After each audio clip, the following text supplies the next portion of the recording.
Millions of Americans are being told that the Federal Reserve has everything under control. Inflation, we are assured, is cooling. Growth remains steady. The job market is still resilient. That is the storyline repeated on television, in political speeches, and across financial news cycles. Yet behind that carefully crafted message lies a quieter, more troubling truth. One that becomes obvious the moment you step outside the world of official statements and into the daily lives of ordinary Americans.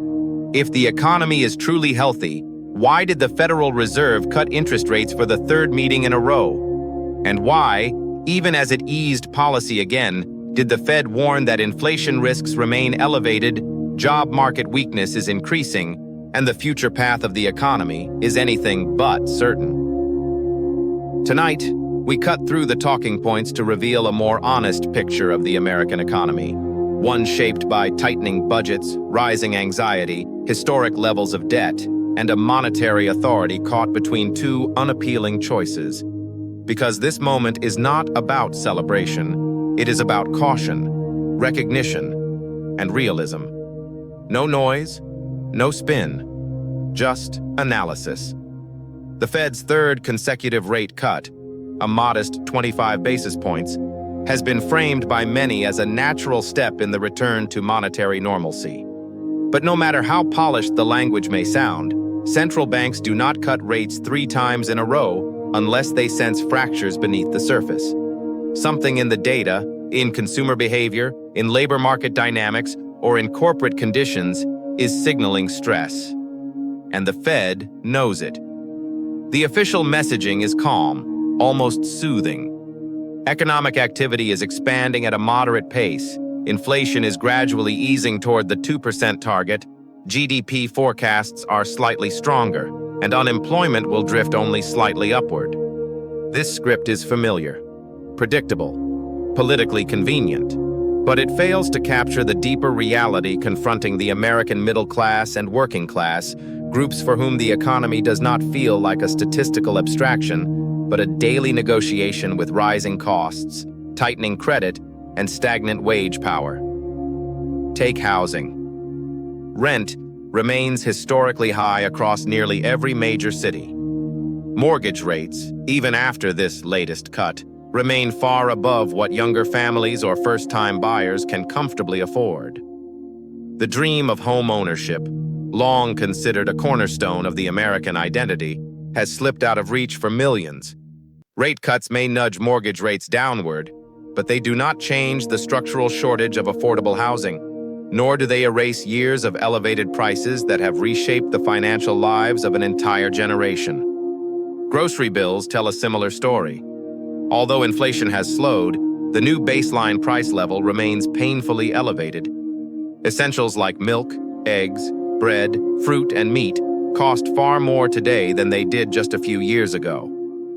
The inflation is cooling narrative confuses rate of change with lived experience. Americans do not shop for inflation percentages. They shop for actual goods. Cooling inflation means prices rise more slowly. It does not mean prices fall. And for households with tight budgets, that distinction matters. Then there is the job market. It is true that unemployment remains low by historical standards, but anyone working in retail, hospitality, logistics, healthcare, construction, education, or manufacturing knows how misleading that headline can be. Many of the jobs being created today are part-time, unstable, or reliant on fluctuating hours. Employers have tightened labor budgets. Overtime is harder to get. Raises are smaller. Layoffs are subtler. Fewer dramatic announcements, more silent reductions in staffing through attrition or schedule trimming. Quiet weakness is still weakness. And the Fed acknowledges this, not loudly, but clearly enough for those who listen. So why cut rates now? Because the central bank sees something the public does not. It sees a slowdown forming across multiple fronts. Consumer spending softening as debt burdens rise, business investment cooling under higher financing costs, hiring intentions declining, and credit markets showing pockets of stress. A central bank that is comfortable with the trajectory of the economy does not cut rates repeatedly. A central bank that senses risk does. Yet the Fed is not cutting aggressively. It is cutting cautiously, reluctantly, and with divided opinions among its own policymakers, a sign that the economic picture is hazy and the costs of moving too quickly could be severe. Some officials worry that inflation remains sticky, particularly in services and shelter. Others fear that labor market deterioration could suddenly accelerate, catching the public by surprise. This lack of consensus is not a technical detail. It is a reflection of how complex and unbalanced the economy has become. Behind the scenes, another force amplifies these tensions: debt. The United States is carrying extraordinary levels of federal, corporate, and household debt. The cost of servicing that debt has risen dramatically under higher interest rates. While no Fed official will publicly admit that monetary policy is influenced by debt dynamics, the math is unavoidable. Sustaining high rates indefinitely would stress the system in ways that could trigger broader instability. This is not a political argument, it is a structural one. Debt makes the economy more sensitive to interest rate movements and more vulnerable to policy missteps. It makes small shocks feel large, it makes households less resilient and businesses more fragile, and it makes the Fed's narrow path even narrower. For the American middle class, these macroeconomic forces translate into a very personal experience. Families feel stretched, savings are depleted, emergency funds have evaporated. More than half of Americans cannot cover a $1,000 unexpected expense without turning to credit. When rate cuts come, they do not feel like a boost. They feel like a signal, an admission that something is wrong. Small businesses face similar pressures.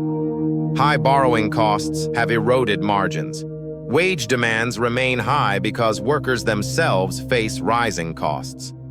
Supply chain improvements have not fully translated into lower expenses. These businesses are the backbone of the American economy, and they are tired. Rate cuts may help, but they will not rescue companies already operating on thin ice. And then there is the psychological impact. Trust in economic institutions is eroding. Trust in financial stability is fragile. When Americans hear the economy is strong, but see friends losing hours, neighbors juggling multiple jobs, and family members delaying major life milestones because costs have soared, cognitive dissonance sets in. The narrative no longer matches the reality, and resentment grows. This is not a recession, but it is not a recovery either. It is a liminal moment, a period between two economic eras defined by uncertainty, structural imbalances, and profound questions about the sustainability of the American economic model. The Fed is navigating this moment with caution because it knows the stakes are high. One wrong move, one misjudgment, could tip the fragile equilibrium in the wrong direction. The next year will be a test, not just of monetary policy, but of economic resilience. Households will continue to adjust, businesses will continue to adapt, and the labor market will continue to evolve. But the middle class, the group that carries the nation's economic weight, will remain the most exposed to these shifts. Which brings us back to the central question: what does this rate cut really mean? It means the Fed is worried about inflation, about jobs, about debt, about momentum. It means the economy is not as stable as the headlines suggest. It means that the pain many Americans feel is not imagined. It is real, and it is recognized. And it means the path forward is narrower, riskier, and more consequential than at any point in recent years. So as the markets celebrate and the headlines proclaim progress, the American people deserve a more honest conversation, one that acknowledges both the relief and the risk of this moment. Rate cuts are not a cure.